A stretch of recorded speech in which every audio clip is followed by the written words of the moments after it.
let me share my screen now. Let me tell you. Okay.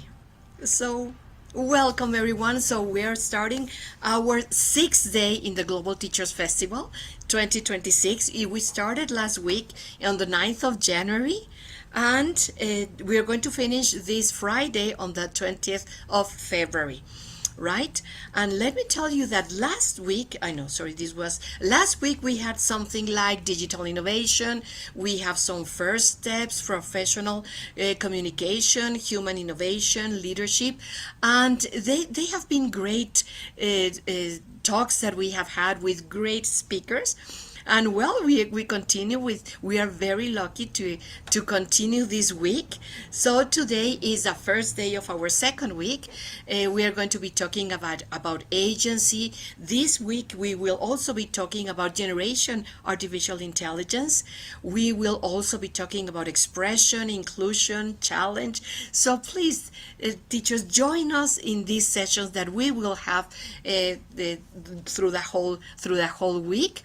And well, let me tell you that today we have two great speakers. We have Matthew Long. He will be talking about the Global Communication Backpack, Functional English Every Child Should Carry. So I think this is amazing. And we will continue with Michelle Worgan. Okay, so let me tell you, let me remind you, teachers, that you will have a certificate of attendance along with that goodie bag. Right, remember that Macmillan appreciates that you are joining us. So we are going to, oh, sorry, again, this thing. Okay, so we are going to pamper you a little bit with a goodie bag. So you're going to have some information. You will have the PowerPoint presentation. You will have your certificate. You will have also the recording of the session. So we ask you to please be a little bit patient. This will take about 2 weeks for you to get this goodie bag. We will be very happy to send it to you. If you have any problems, if you don't receive it, give us 2 weeks. Remember, 2 weeks more or less for us to keep on to send you the information. And you have this email in case you have some kind of an inconvenience with your goodie bag. Here we have it. Right, and well, as I was telling you, today we have Matthew Long, who is a great speaker. I've known him for some time, and he's really a very enthusiastic person. And he has a very nice experience, a long experience in this world of English teaching. And Matthew, I have a question for you. Here we have in the last bullet, we have that you have collaborated at Macmillan Education and the British Council to deliver professional development on future-ready teaching skills and practices. Right, so let me see. Can you tell us something, a little bit of this, Matt? Of course. Well, first of all, thank you so much for that wonderful introduction. You're too kind, honestly. But yes, it's wonderful to be back with you again, Moni. So yeah, about the kind of future-ready teaching skills. So it's all about making sure that our teachers are ready for the future that's already happening.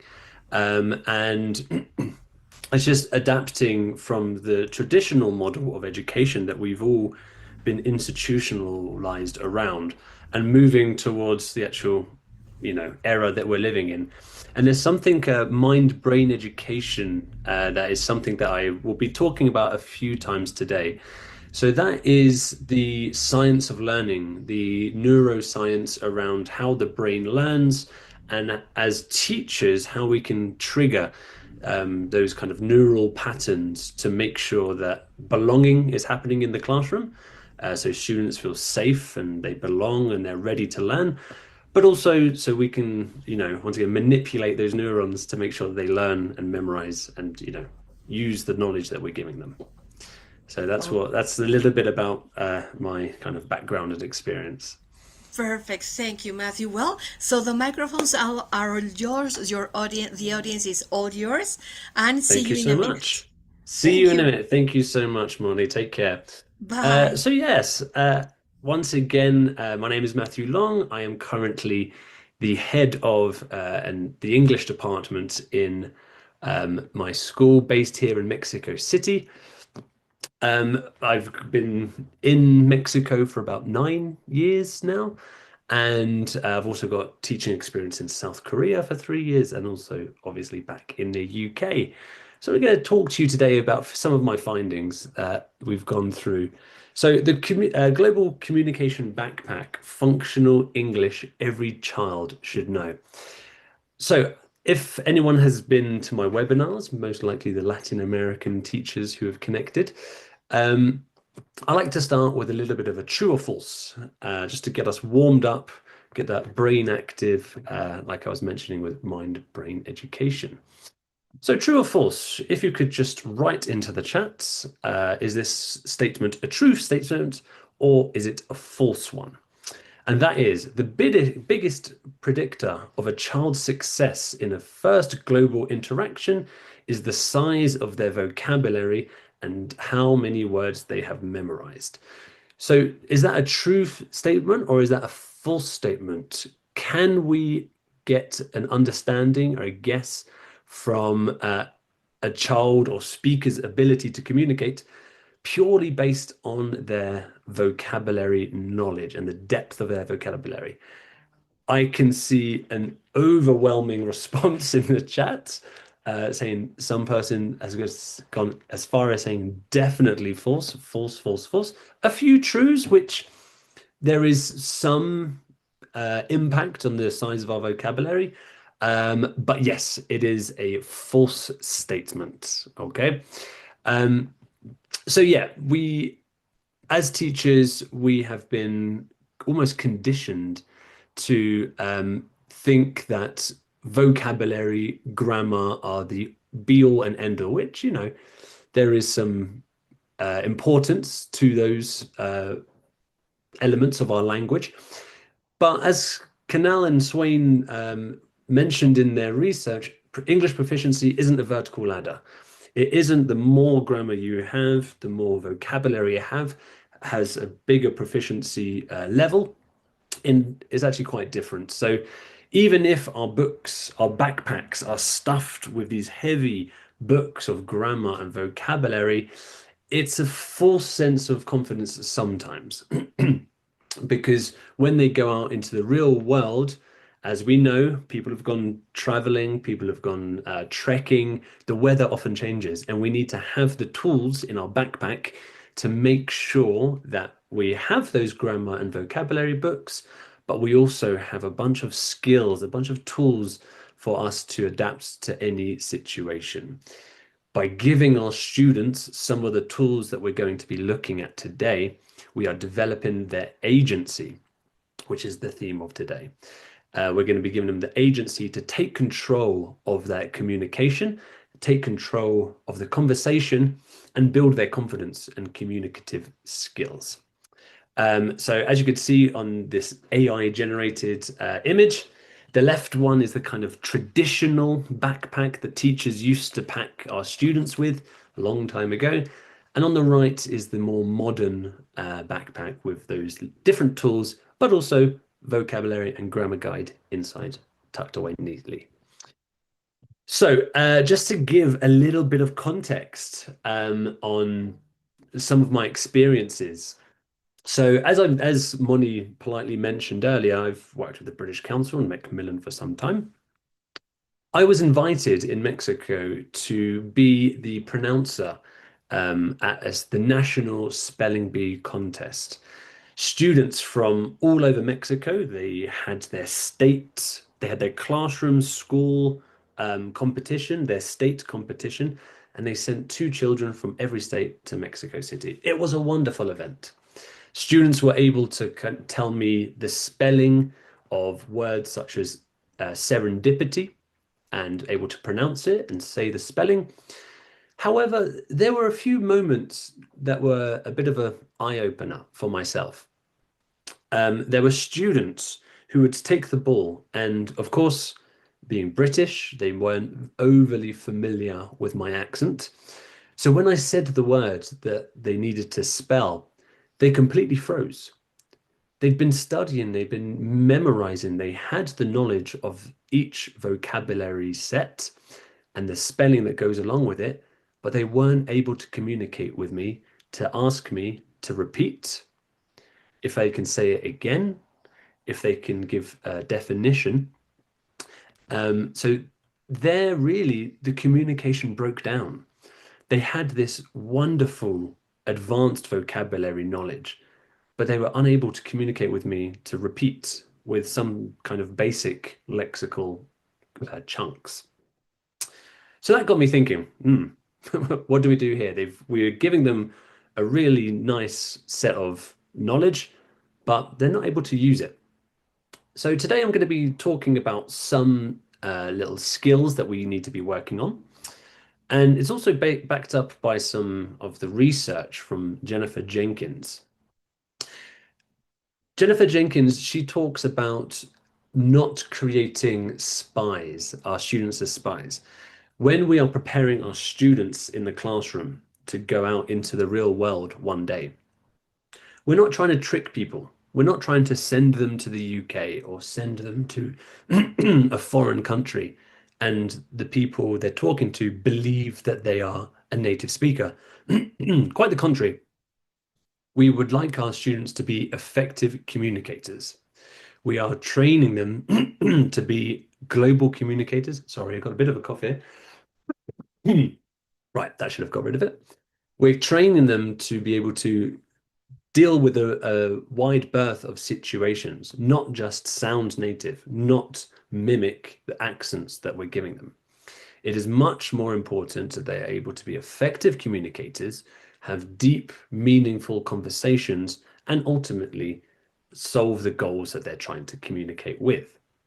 Something always important to mention that I was at a conference 2 weeks ago, and some of the most successful people in Mexico in business, they weren't speaking like native speakers, but they are very successful at their communicative skills, and they were able to, get their message across. How do we do that, though? So the first one I'd like to look at are the different tools that go into our backpack. We've got our repair kit. We've got our universal adapter. And we've also got something that I've named the thread weaver.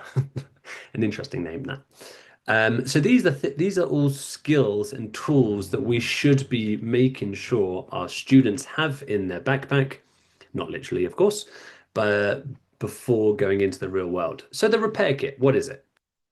So of course, like in my example, breakdown in communication, it happens. It can happen to L1 speakers in their native language. It can happen to L2 speakers in their second language, regardless of their fluency level or communicative level. So we need to be making sure that we can give tools like an anchor, a backtrack, a compass, which I'll explain a bit more in a second, so then they can allow the students to control the timing of their conversation. For example, the anchor, which could be our pause button, is simple lexical chunks like, wait a second, I need more time to process this information.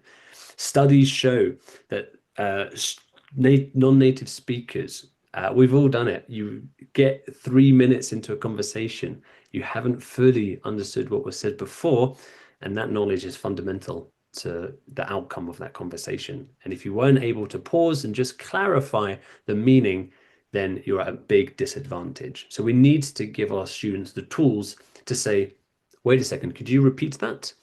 So we're letting them to control time by pausing, rewinding, and also clarifying. This is something that I'm sure that we do every day, but we need to be really enforcing that our students know these skills and also use this skill. And how can we do it? How can we develop this into the classroom? In our school, we have games such as Draw the Monster for the younger ones, or it could be, a dictation of a picture, a photo dictation, where the teacher intentionally is describing the monster or picture in a rushed, quick manner. The teacher only stops when the students are using the lexical chunks of to control the conversation where to pause, clarify, or repeat the target language that the teacher is giving. So, of course, we start off on a global scale in the classroom with the teacher delivering the information to the students, and then we can break off into small groups and or pairs to be, once again, encouraging our students just to take control of their own conversation, to just manage the conversation a little bit better when it's got away from them a little bit. Something I'm sure we can all, uh, connect with. So the next one, just a little bit of MBE, mind brain education science. Did a little bit of a brain break, and sometimes we get overloaded information. So I'd like you to tell me, what are some words that your students often forget or often get confused with? They want to say the word that they're thinking, but they just can't quite get it out. If you could write into the chat some words that they can enough. Oh, I like that one. Assist, interesting. Unfortunately, okay. Yes, they are also often false friends. Thank you so much. Schedule, pronunciation, actually. I am agree. That's a very, very common, little error. Okay, excellent. So, in my example, hang on, I've accidentally opened up the chats too big. Uh, in my example, embarrassed would be one, or fun or funny would be one. And once again, we've all been in a conversation where you just can't get the word out of the tip of your tongue. And we need to be giving our students the tools to go around the word that they're missing. So once again, so they're in control of their communication. It's not just breaking down. How can we do that? So I propose the universal adapter to be part of their backpack as well. Once again, freezing sometimes happens. Forgetting the word often happens too. That's okay. As long as we are giving the skills needed to our students, then they'll be able to navigate around that freeze or that little frozen moment to be able to describe themselves. So that is why we need to be giving them chunks, key chunks, like it's the thing for blah, blah, blah, that being the action. For example, if the basketball hoop is a very specific word. It's the thing for throwing the basketball to score a goal. Oh, hoop, just they can still get their idea across, but just without always having perfect vocabulary knowledge. Others is, of course, it's the person who, blah, blah, blah, or it looks like a blah, blah, blah. Okay. So by giving this, we're giving them the control and the skills, most importantly, to take control and be in control of their own conversation, developing their agency. But how can we develop this in the classroom? Taboo was a board game that I grew up with playing in the UK. I'm certain there are versions of this in your home country. But Taboo is where you're given a list of cards, a list of words, sorry, and you have to describe those unknown words, sometimes with actions, but in our classroom context, it would be with key chunks, with key lexical chunks to describe the missing vocabulary set. You can combine this with your target vocabulary just to reinforce the target language that you're currently teaching. So then we've got a dual skill set. We've got the soft skills of being able to navigate the conversation, and we've also got the hard skill of the actual concrete vocabulary knowledge. Quite a nice all-rounded activity. And my third item that goes into our backpack for our students into the world is our thread weaver, our cultural thread weaver. So, of course, nowadays we live in the age of AI. You're going to hear some amazing talks about generative or generational AI tomorrow. But in the research and kind of readings that I've been doing, is in the age of the AI, it is becoming even more important for a human-centered society, human-centered skills, those soft skills that we need to be working with our students daily, because those are going to become the most important and adapting to the AI generation, the AI era going forward. So here are some.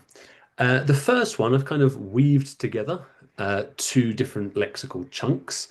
The first is to, once again, to identify the human in the conversation by referencing things about their personal life, things about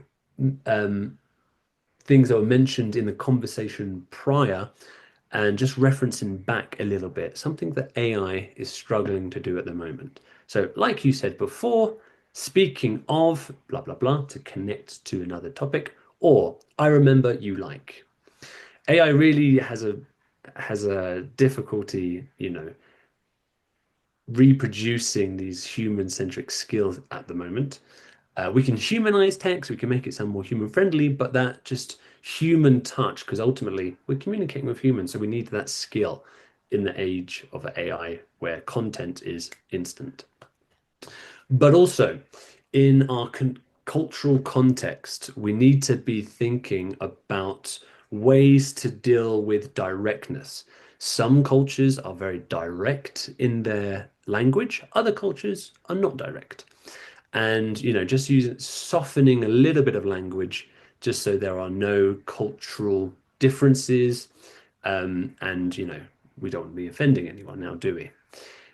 So just once again, to bring the humans back into the conversation in the center, we need negotiation lexical chunks. What if we? How about? Let's try.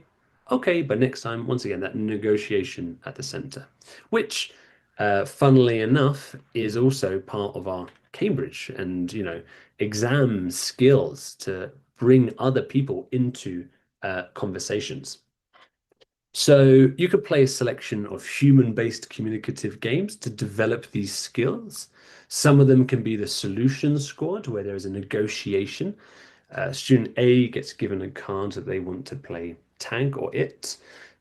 Student B gets given a card where their outcome needs to be playing hide and seek, and they can use this kind of negotiation language to find a kind of center, a common center.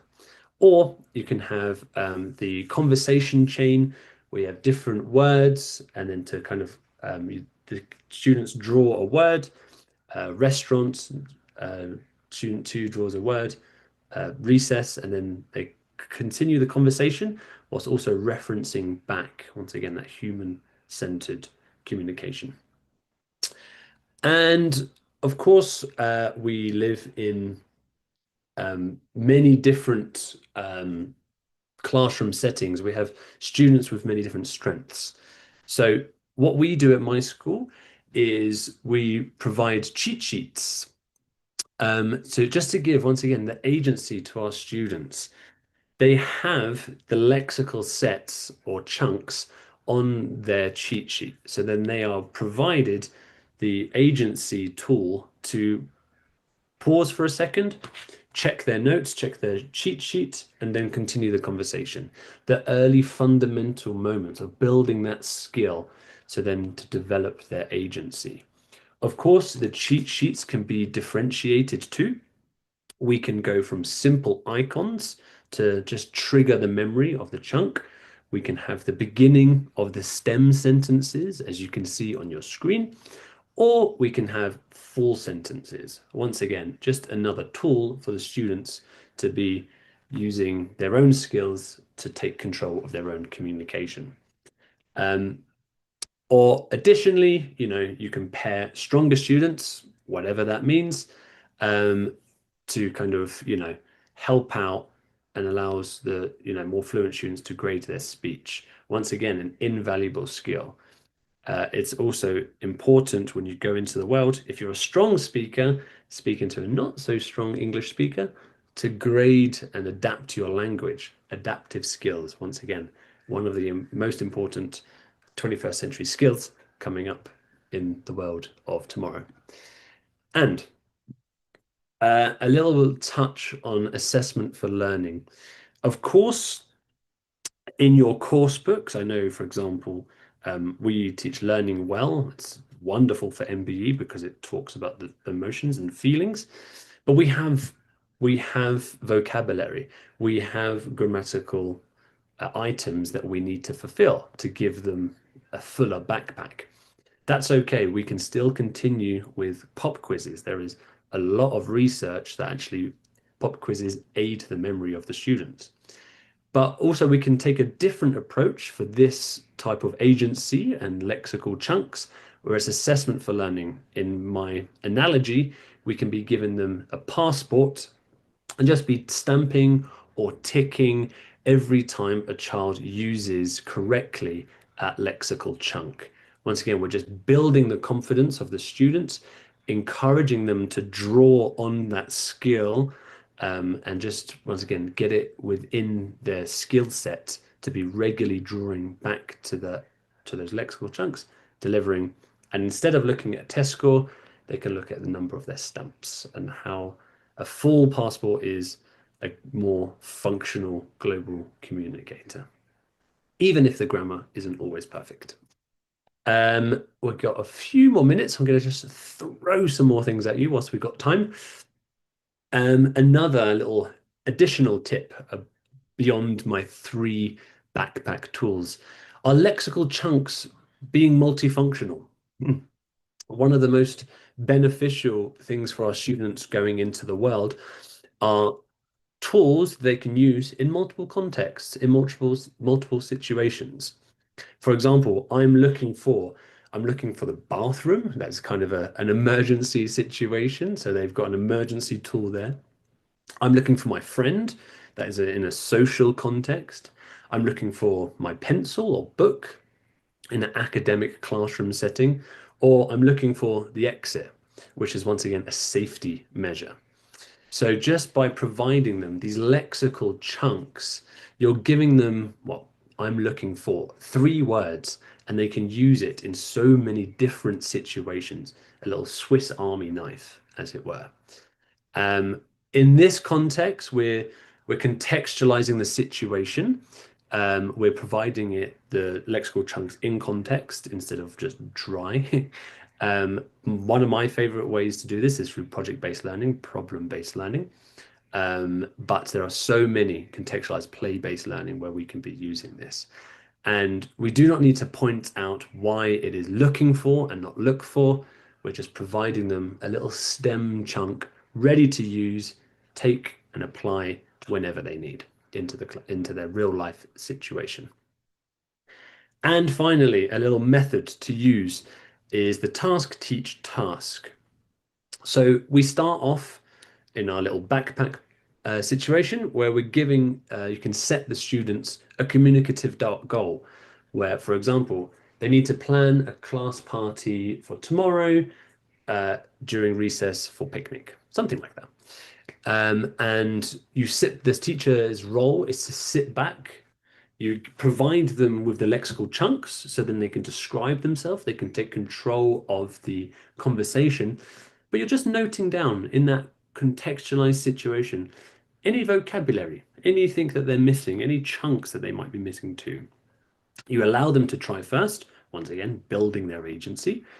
Then the teacher will step in and just provide any missing chunks, any gaps that the teacher may have identified, and just, taught a little bit, and then the students get to do it one more time. Once again, building that confidence. They try once, they get a bit of feedback or feed forward, and they try again. Once again, really building that self-belief and agency within our students. So, as I began this presentation talking about the problems, or not problems, the mishaps or communicative freezes that I've witnessed in the National Spelling Bee, we today looked at some skills, some tools that will be able to navigate that.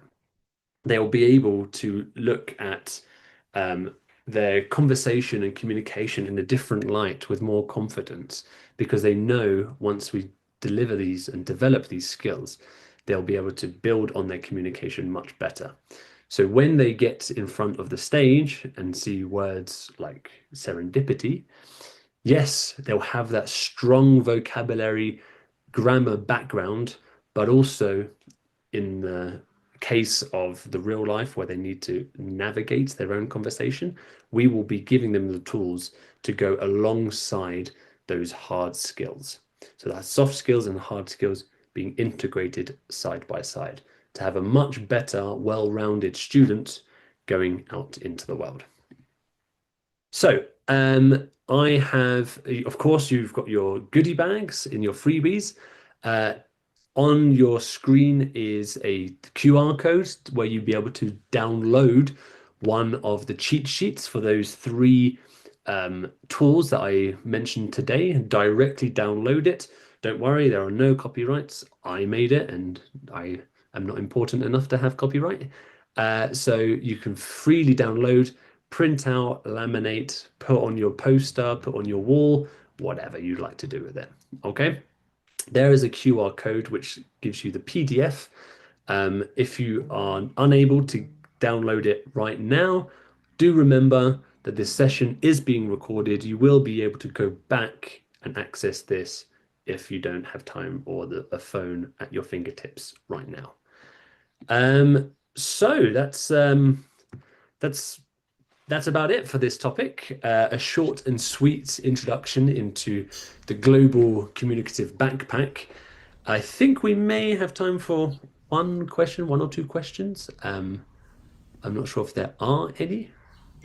Yes, Matthew, before we go to the questions, I would want to really thank you for this amazing talk. I think it has been very captivating because in some cases we as teachers want to have a formula.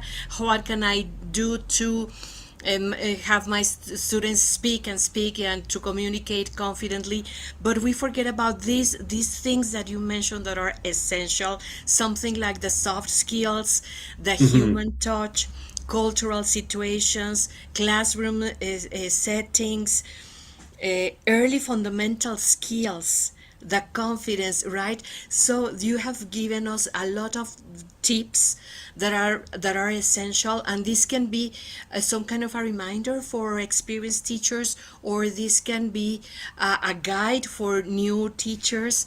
So Matthew, thank you very much. And let's see if we have questions from our great audience. They have been really participating. Well, Queen is asking us a certificate. Sure. So I just saw that there weren't any questions. I just want to kind of jump on one thing that you just mentioned right there. Um, Yes.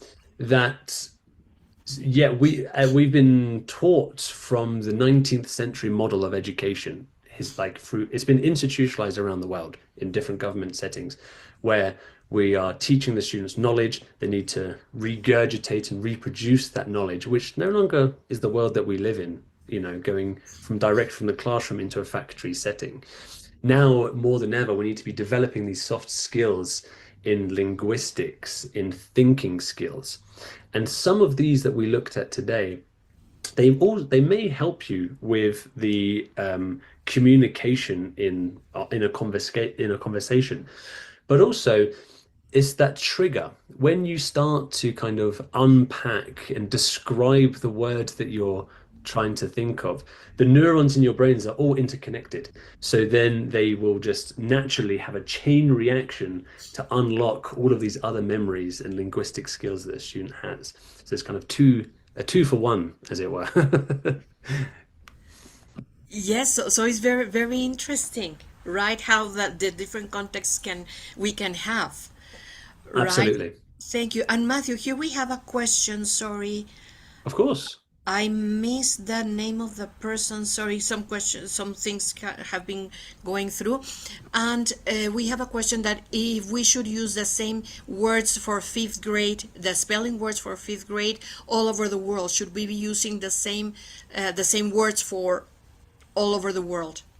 I mean, in terms of spelling words, I would just focus on the student needs, the content that you're delivering. Maybe, for example, you've got your Macmillan syllabus. kind of slowly unpacking all the knowledge that they need to use back again.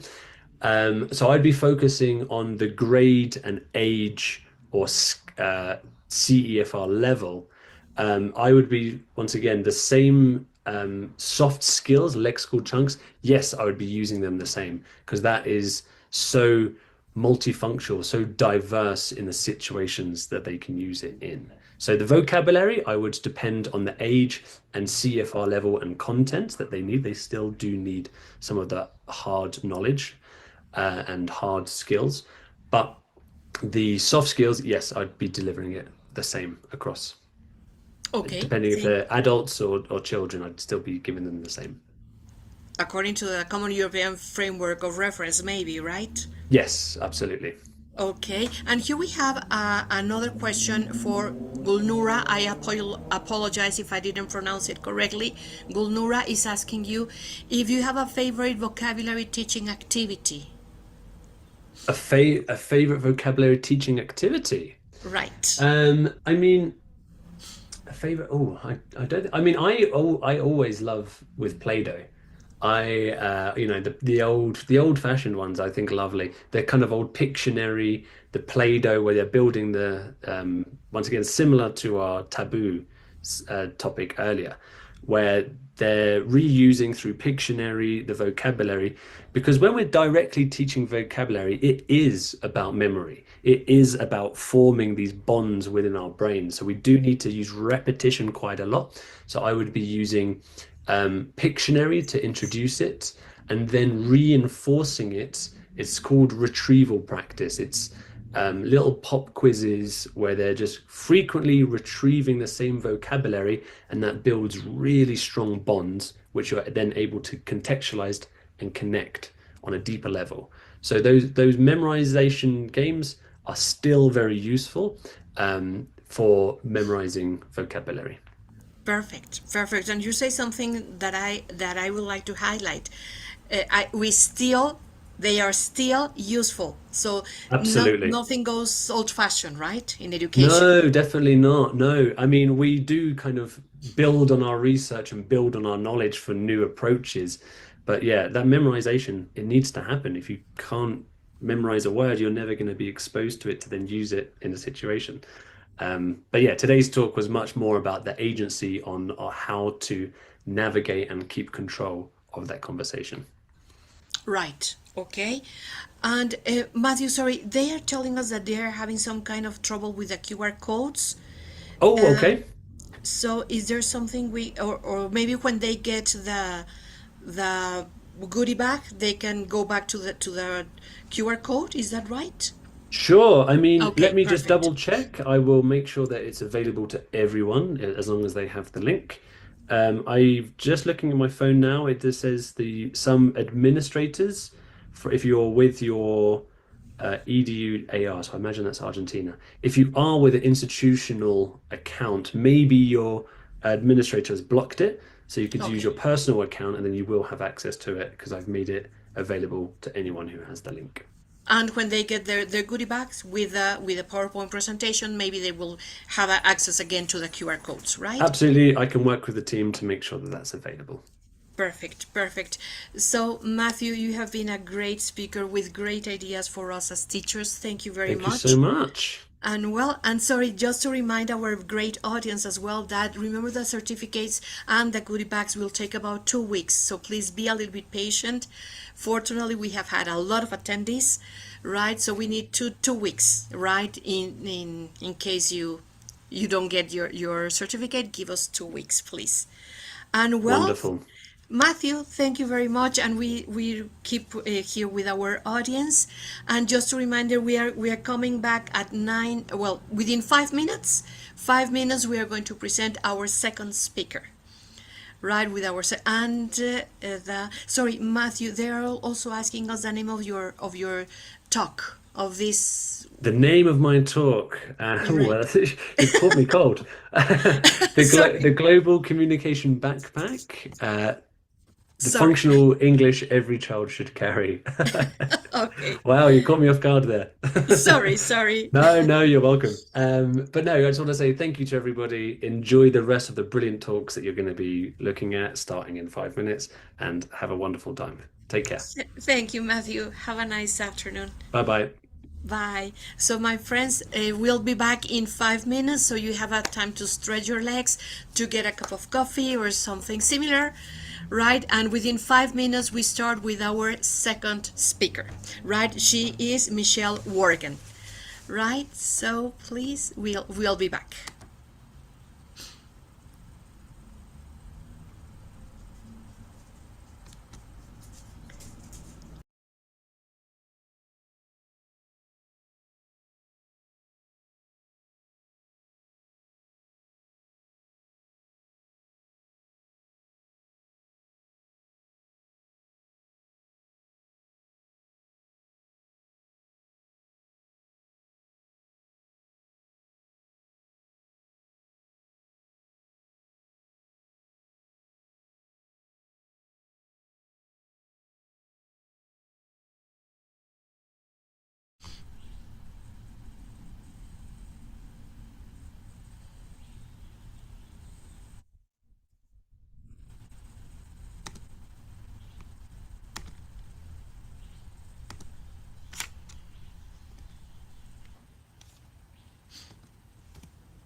So, hello everyone. Just to remind you, we will be back in 2 more minutes. Thank you.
Hello, Michelle.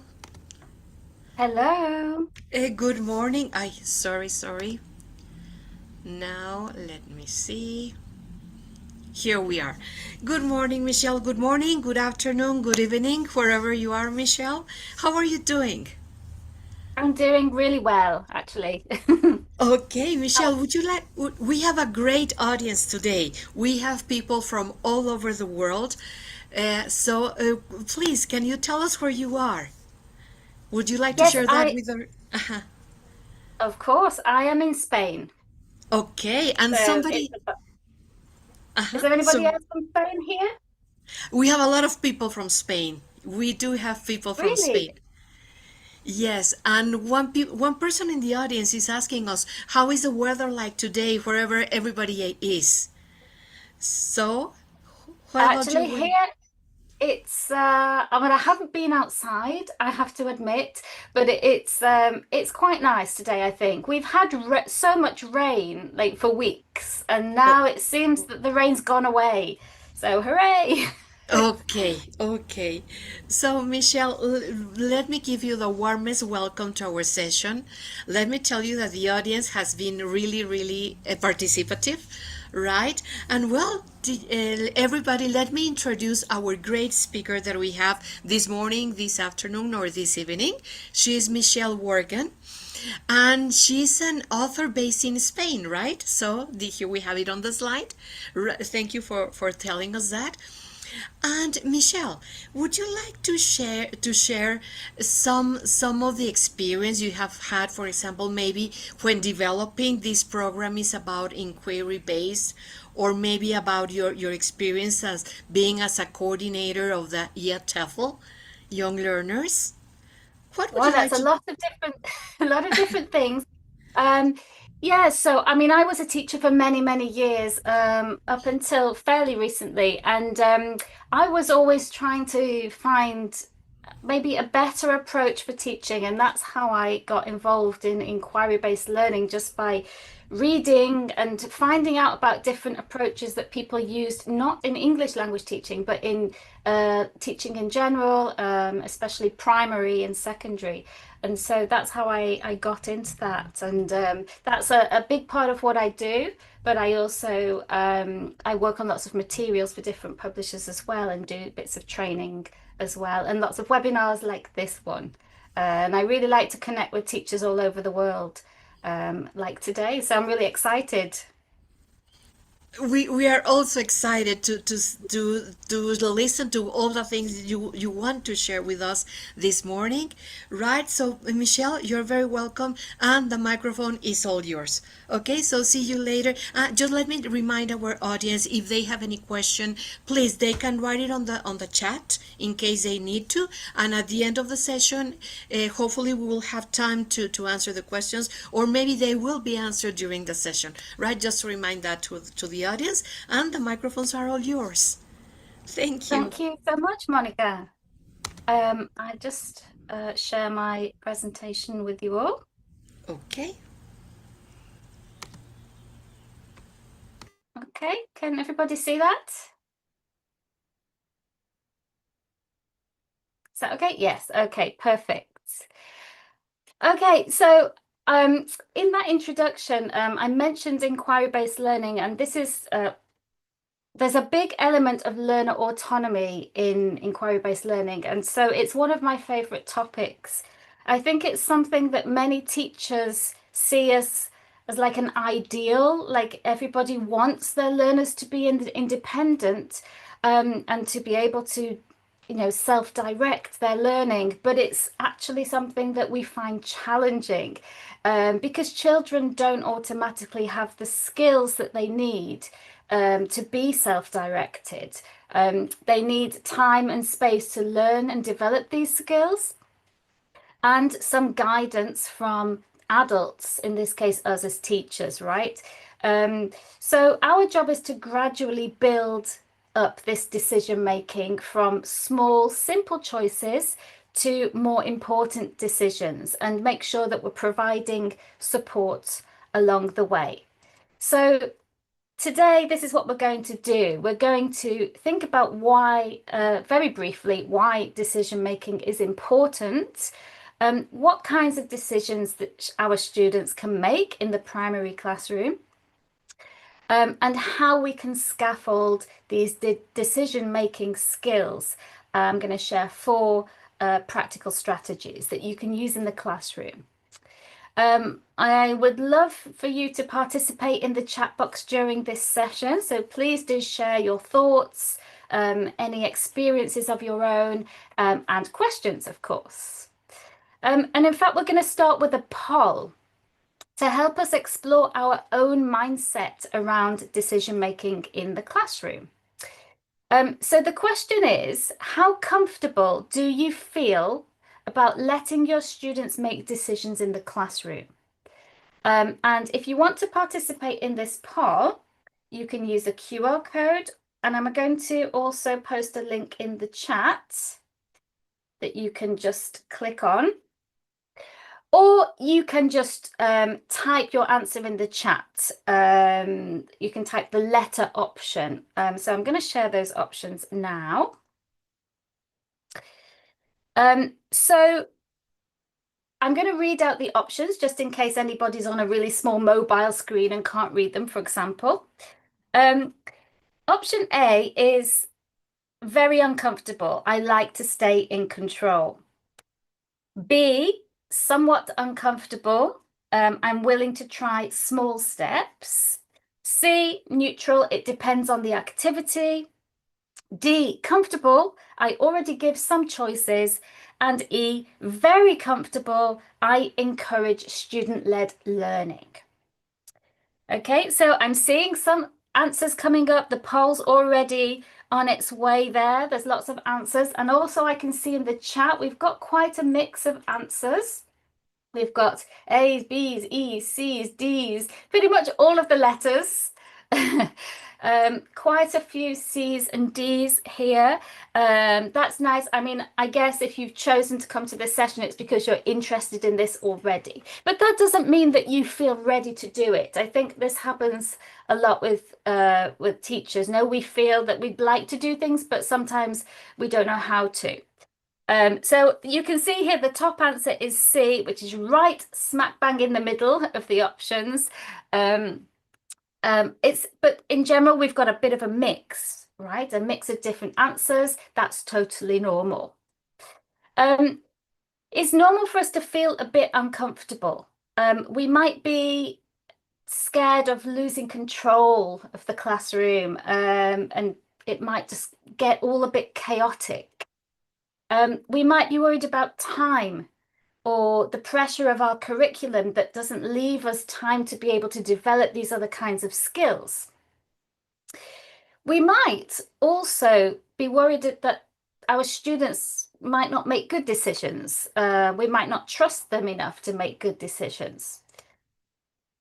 It could be that we don't know where to start. So we don't have a first step to begin with. We don't want to just hand over all of the control, right? And also maybe our students themselves aren't ready. Some students might find it difficult to make a decision, or they might lack confidence in their decisions, or they might disagree with other people. And, this can be a little bit challenging in the classroom. So these are why we might not be doing it already. But when we do give our students opportunities to make decisions, and we structure these and we scaffold these, it can be really, really beneficial. It builds engagement, better engagement. It also builds important life skills like critical thinking and other soft skills. And it helps them think more about their learning and how they learn. And it generally fosters a sense of responsibility, right? But it is important to support and scaffold our students. Yeah, as Mohammed says here, they don't know what to do exactly. Okay, that's because of this, we need to support them. We need to scaffold them. We need to give them the tools so that they can do it. I think we need to integrate decision making into every part of the lesson. And also from the beginning of the school year, from the first lesson, and as soon as possible, really, even with very young learners, we can start giving them small amounts of responsibility, and then build on that. But what kinds of decisions can our students make? Well, I've divided them into kind of 4 categories here. They're ways of making decisions or taking responsibility. So, for example, routines. We can encourage students to help with some of the classroom routines. You can see some ideas here. Now, they're just things that happen in the classroom. Often we do these things, but our students can do them too, and it just helps them develop a sense of responsibility. Some of you might do these things already. We can also allow students to make decisions around the activities they do, the tasks, the lesson content itself, so which activity to do, or which questions to answer, or how to do something, or who they want to work with. We can also encourage students to think about whether they've learned something or not and what they can do next. Yeah, so with self-evaluation, we can then have them take one step further and decide, okay, so I need more practice with this. What can I do next? Or maybe what homework to do.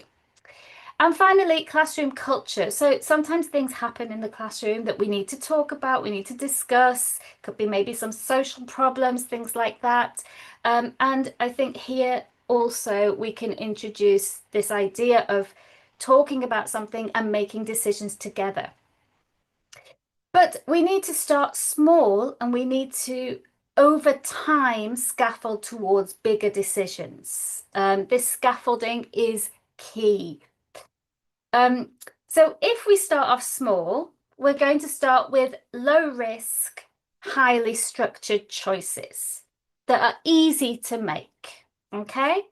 And one of my favorite activities, and it's super simple, is this game. I guess it's a game called This or That, where students have to choose between 2 options.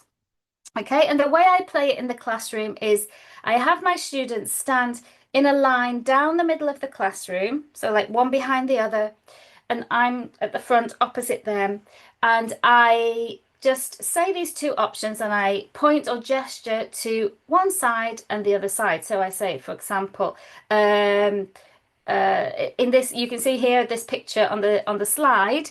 There's a boy and he's got 2 objects, right? He's got a lettuce and he's got some crisps.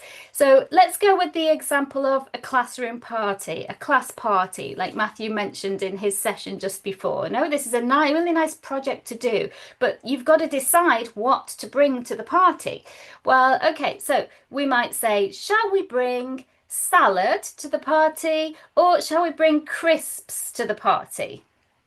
And students step to whichever side they choose. Okay, this is obviously quite I think maybe a not very difficult decision. Yeah, who's going to bring salad to a party? But maybe then we could ask, what flavor crisps shall we bring to the party? Shall we bring cheese and onion crisps or salt and vinegar crisps? I know I'd be going with the salt and vinegar, but it's just simple ways of making quick decisions. And the key is to not give too much thinking time. It needs to be quick. So we're going to play this very quickly ourselves, but I'm not going to ask you to stand up and step to the side because I can't see you. If you're sitting down, you can, if you want to, we're going to put our hands on our head. So, for example, our left hand on our head or our right hand on our head, or you can just use the chat box if you prefer. Okay, so I'm going to give you 2 options. I'm going to gesture like this, and you can do the same or just type your answer. So, are you ready? Okay, let's go. So, digital games or flashcard games? Which would you prefer in your classroom? Digital games or flashcard games? Okay. Next one. Think about your classroom. Would you like to have your desks in rows or the desks in a U shape or a circle? Okay. Okay, something not related to teaching. Going to the beach or going to the mountains?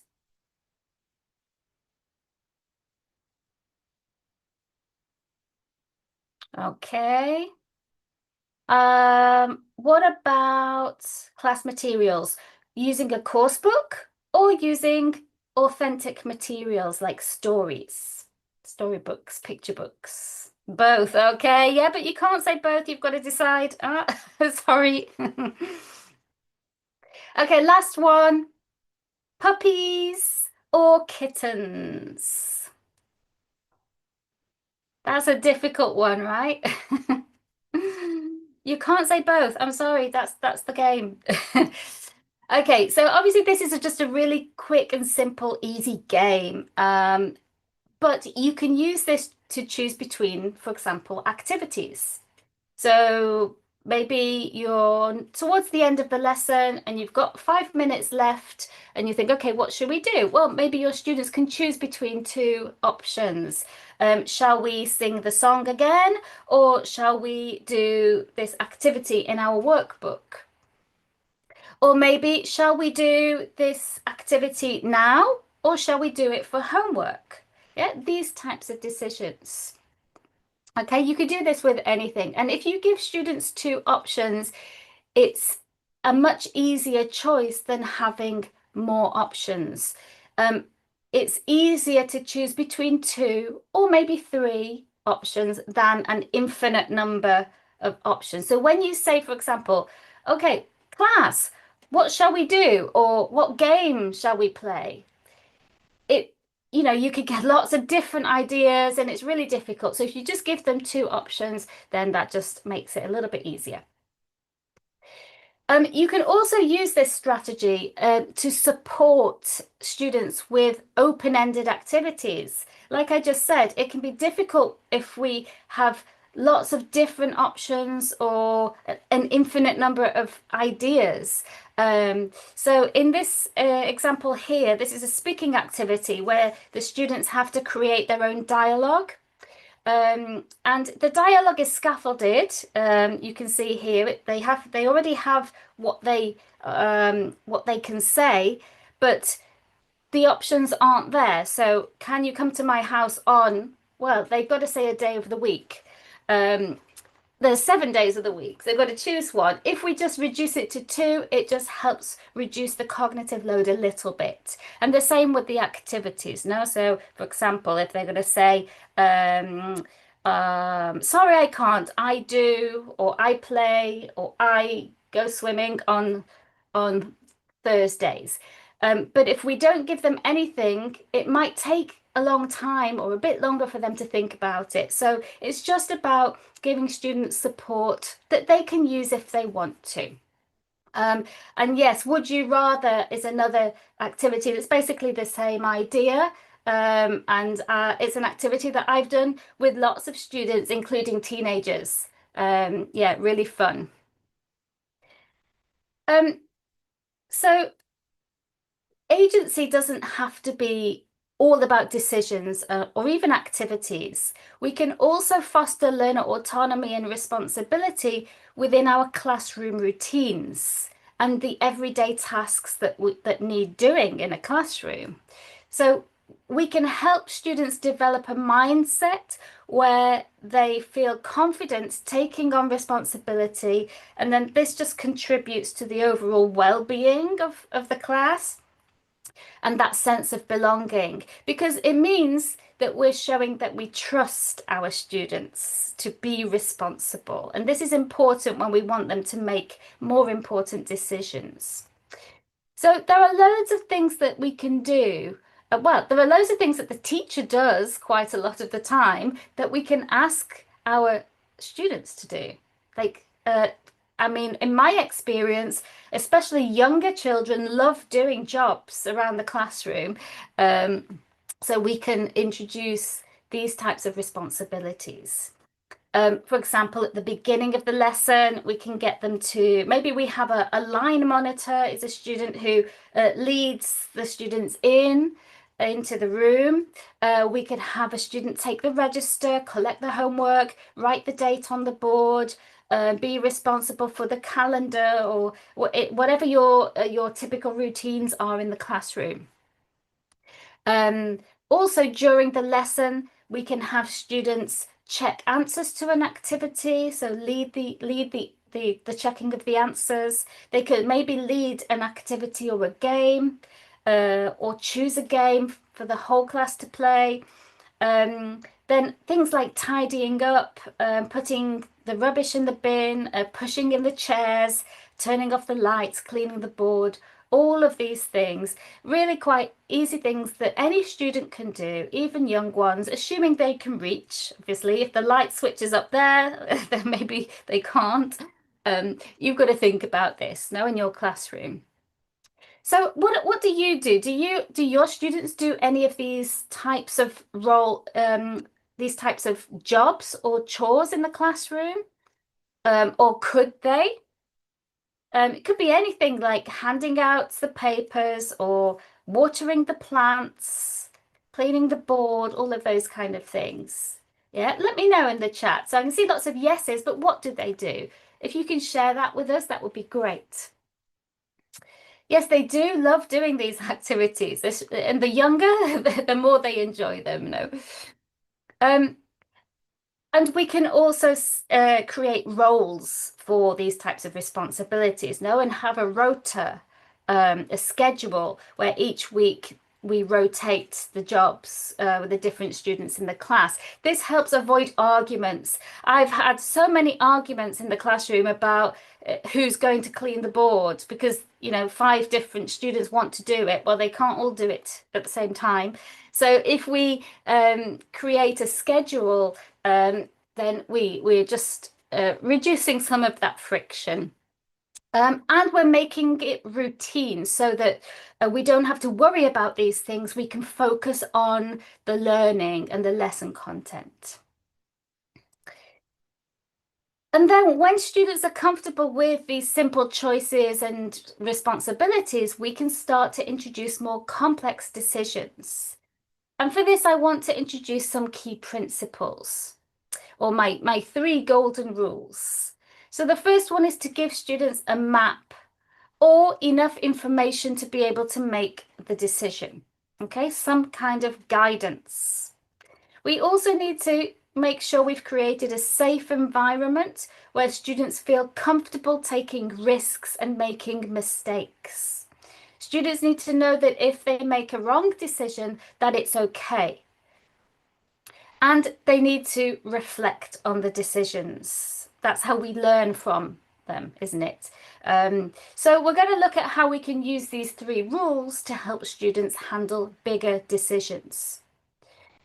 So one way of providing a kind of map is to share the learning objectives.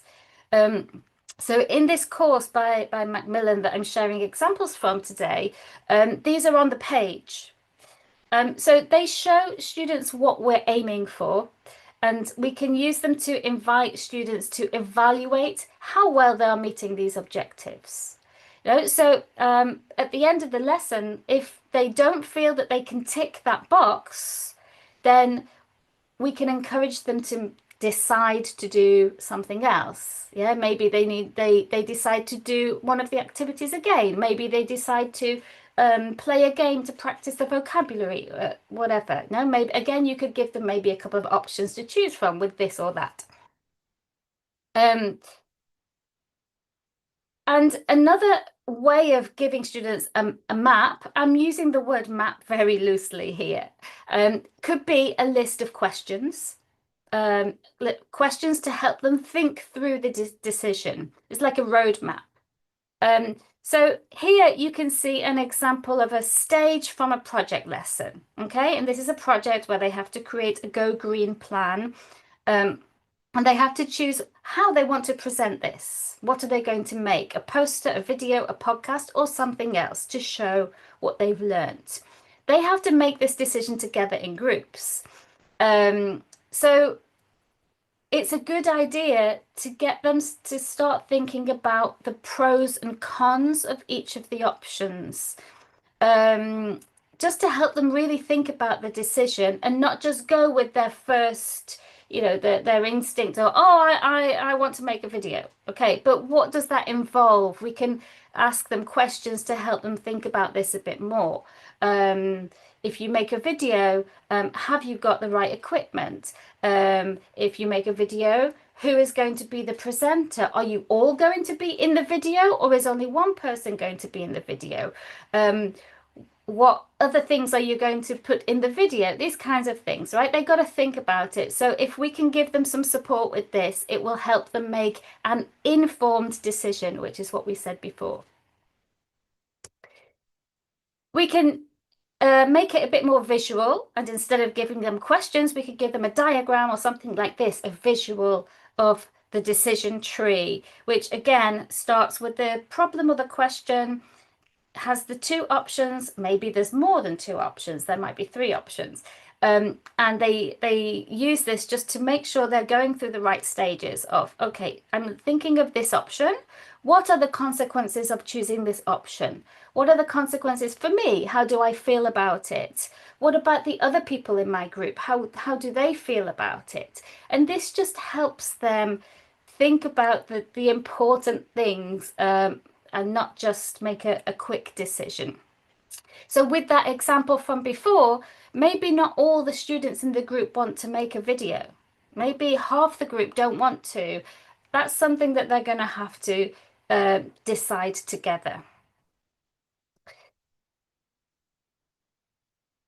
The second rule was a safe environment, and we need to make our learners feel that their voices are heard and that they have a say about what happens. And one of my favorite strategies or activities, it's not really an activity, that gets students to share their thoughts and their ideas and their opinions is a feedback box. And this is just an anonymous tool. It's a box or a jar, something like this, that is a safe space for students to share their suggestions, their feedback, their ideas anonymously. Because if it's anonymous, then nobody's going to judge them on their decisions. And with young learners, primary, I like to make it fun and child-friendly. And one of my favorite ones is the feedback monster, and children have to feed the monster with their feedback or their ideas. No, they write them on little pieces of paper or post-it notes, and then they get to feed it. And it's important to involve students in the creation of this type of system. We can ask them questions. Okay, what maybe they don't want to make a monster, maybe they want to make something else, a dog or something. I don't know, a panda. We can ask them for their input. We can ask them what color to make it. I don't know, there are lots of things that we could ask students to decide around this, when they're going to use it, where you're going to put it in the classroom. And it's just about giving them a sense of ownership, and they feel that, their ideas are valid and valuable and important if we ask them to contribute with these types of decisions. And the other strategy I want to share is that of collaborative decision making. I always find it hard to say decision. Talking over the options with somebody can really help us make decisions. I know it helps me in my own life, if I talk to somebody about when I'm not sure about something, So this also is true in the classroom. So students can work together to make decisions. And one idea is to put students in pairs to make decisions. So each student has a decision buddy, and they always work together to make decisions. It needs to be somebody that they feel comfortable with. And we can support students with talking about decisions, We can use some of the things I've already mentioned, like a decision tree or a set of questions, the map. We can give them graphic organizers to fill in together as they decide. They think about the different options. We can give them sentence starters to help them with the language. We can also allow them to use their other languages, because, you know, sometimes, especially with more complex decisions, they might need to use other languages, and that's fine, because they're learning really useful skills that will help them in the real world. And I think you need to just build this into your lesson plan. So maybe just a few minutes before you ask students to make this decision, help them think about it before they make it. And before I mentioned a project, and this is like a project page here. The whole project has these scaffolded stages, and it really helps foster independent learning. So first of all, there's time for independent thinking. Here they need to think, so this project is a community garden where they're planning to set up a community garden. They need to know some information to be able to make decisions about what fruit and vegetables to grow, for example. They need to know what fruit and vegetables could grow in their local climate and conditions, for example. They need to plan together as a group. They need to think about who's responsible for what, who will do what. The stage 3, which is what we looked at before, how they're going to show the rest of the class their decisions. They need to work on it together. And as we said before, they might not all have the same ideas and preferences. So you could give them the decision tree or another tool to support them with this. And finally, reflection. It's really important to reflect on our decisions, especially if they didn't turn out to be good decisions. We know that reflection is a key part of learning, and there are lots of ways we can encourage it in the classroom. So the feedback box is one way. We can also use exit tickets. Exit tickets help students think about what they've done in the lesson and what they've learned. It's a kind of formative assessment or assessment for learning. And it helps students put their thoughts and feelings about the lesson into words. It's a structured way to get students to reflect on the lesson and what they've learnt. So you could have them, for example, write some can-do statements, or 2 things I've learned and 1 question that I have, or maybe just a self-evaluation with some stars they can color in or draw emojis, things like that. So building this reflective habit in is really important, and this is actually, as I said before, in this course, Global Explorers, this is built into the lesson pages. They've got these lesson objectives and reflect boxes, which I think are really nice, because it's not just doing it at the end of the unit, it's doing it all the way through. But at the end, there is this reflection page, which I really like because it's really fun. It's a graphic organizer where students get to really think about what they've done, what they've learnt, and what they can do next. And I think this is something quite original to this course. They're choosing what to do next. They're making a decision about what to do next based on what they've already done, what they've learned, how they learn, and also their preferences. So that's 30 minutes. It was really, really fast. Like it's absolutely flown by for me. Now it's your turn. I want you to think about these ideas that I've shared, and I want you to choose one, because I don't want you to feel like you have to do all of these things at once. It's too much, right? So I want you to choose one that you think is achievable for you and your class right now. And if you're happy to share it in the chat, please do so. I'm really interested to see which of the ideas resonates the most with you, or which one you think is the most practical to implement. I can see a few people saying the feedback box. Yes, and you can, make any type of feedback box. It doesn't have to be like this one. It could just be a jar or something. There are lots of different ways of doing it. And yes, involve your students in it. Ask them what they want to make.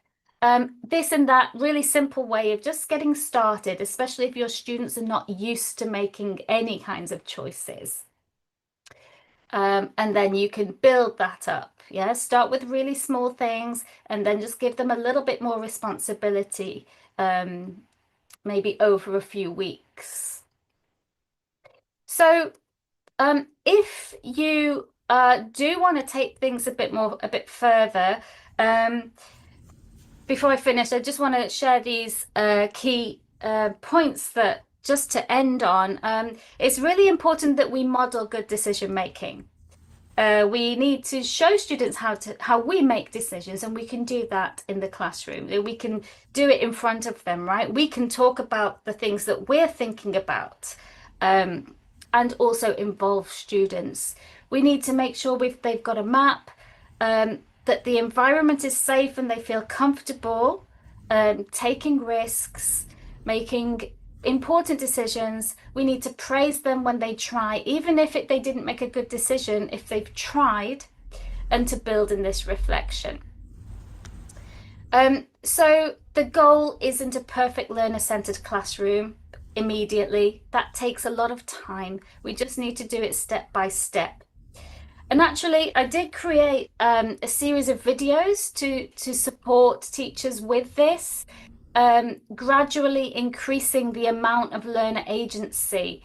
And so this is a series that I created, and basically it's designed so that each week you would try something new. And so if you're interested in that, you can get it in your email inbox. I'm just going to put the link in the chat, and just in case anybody wants to sign up for it, you just need to put your email in, and then you can get it every week. But you can also find it on my YouTube channel, Inspiring Inquiries. This would go a bit further. It would start with some of the ideas we've talked about today, but then take that further. So I just wanted to share that with you because I thought it was relevant. These are also my details. If you want to get in touch, you can also follow me on LinkedIn, which is where I spend most of my time. Well, not most of my time, but it's the place where I spend more time. Don't go on Instagram so much these days. Feel free to get in touch with me if you want to know a bit more.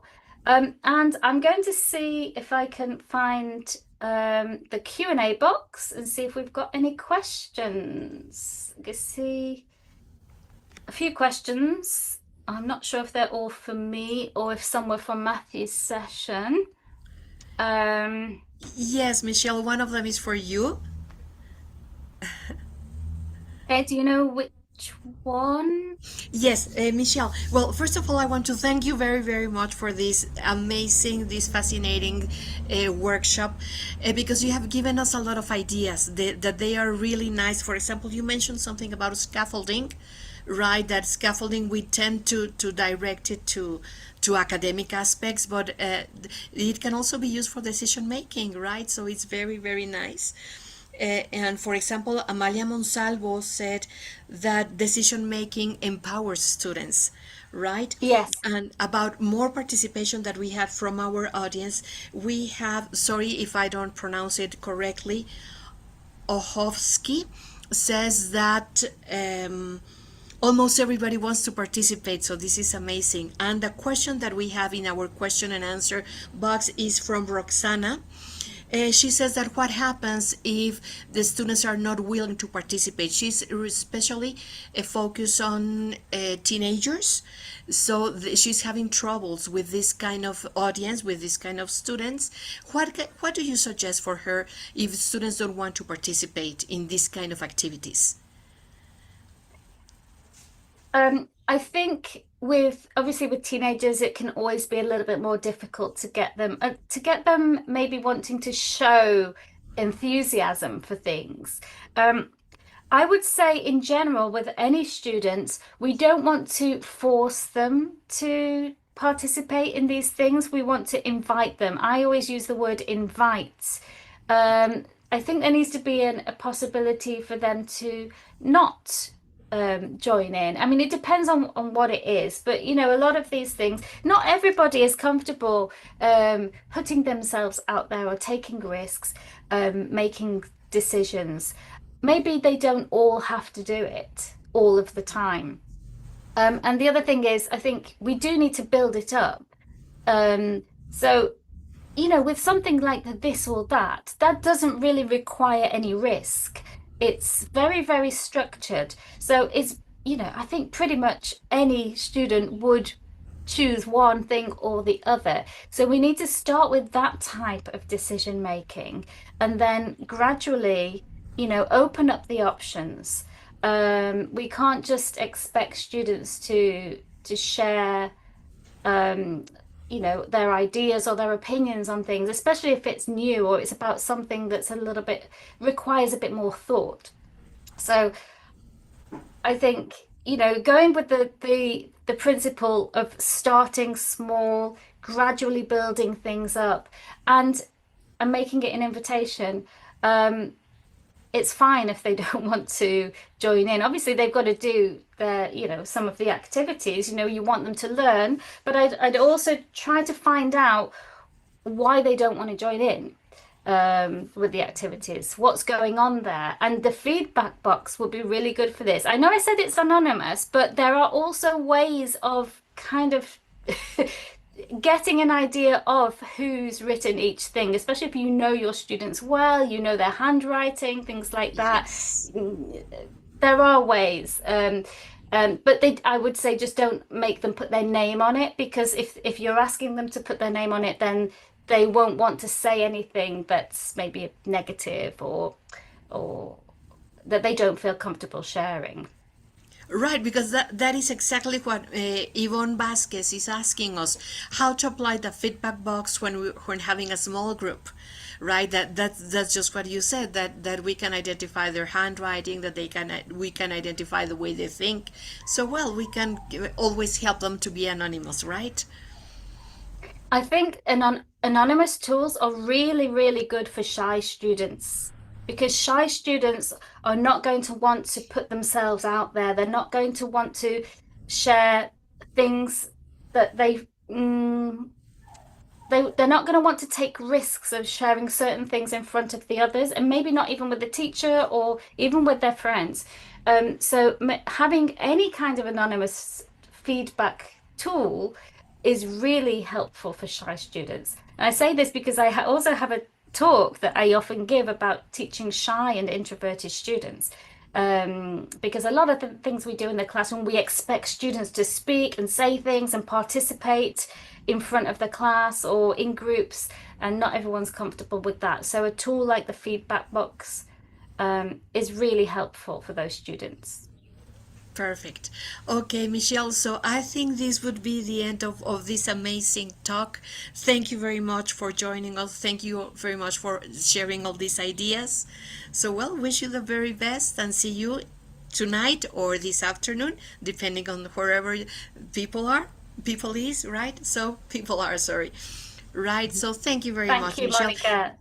So, I Thank you, will Monica, and share. thank you, everybody, for coming. Thank you, Michelle. And I will share some information from our audience. Thank you, Michelle. So let me see. So just to remind our audience that this talk was, sorry, just let me move this, from choices to decision in the primary classroom, right? So this was the amazing talk from Michelle Worgan. And let me remind you, teachers, that you will get a certificate of attendance. Somebody was asking if the session that we have later this afternoon or this or tonight is going to be the same one. Yes, it's going to be the same topic, right? So, and remember that we need two weeks. Give us 2 weeks for you to get your goodie bags with a PowerPoint sorry, the PowerPoint presentation and the recording and some additional materials that will be very useful that are related to these talks. And remember that tomorrow is Tuesday, 17th of January, we have this generation of artificial intelligence, and these are we have Joanna Soak, agents, assistants, and us, who's actually doing the work, and we have Mark Arthur presenting the Human Edge, safeguarding teacher agency in the artificial intelligence area.